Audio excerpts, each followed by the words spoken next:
Gbur immens bis-suċċessi li wettaq Partit Nazzjonalista fil-Gvern matul is-snin. Dan kif dak kollu li għamilna u fil-ħidma kontinwa tagħna dejjem rajna il-ġid tal-poplu Malti wawċi.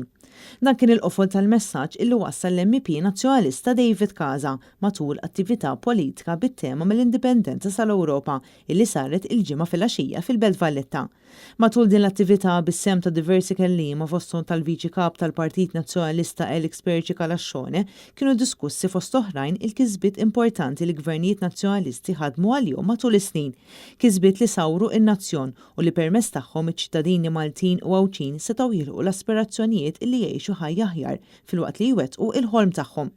David Casa semma b'mod partikolari l-ħidma tiegħu fl-implementazzjoni tad-direttiva tal-Work-Life Balance li permezz tagħha l-Gvern Malti kien kostret illi jagħti 10 tiem leave lill-missirijiet il-ġodda.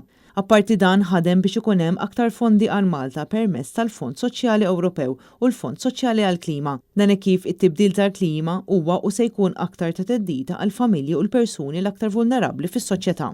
L-MP Nazzjonalista qal li huwa importanti li ninvestu fid-djar u fin-negozji żgħar filwaqt li naraw li l-kontijiet tad-dawl u l-ilma jinżlu permezz ta' investiment f'effiċjenza u tal-enerġija.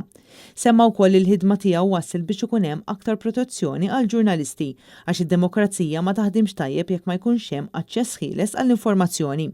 David Casa qal li jinsab kommess li flimkien mal-President tal-Parlament Ewropew Roberta Metsola se jkomplu jaħdmu għal ġid tal-Maltin u l-Għawċin kollha fejn kulħadd ikollu dritt għal kwalità ta' ħajja aħjar.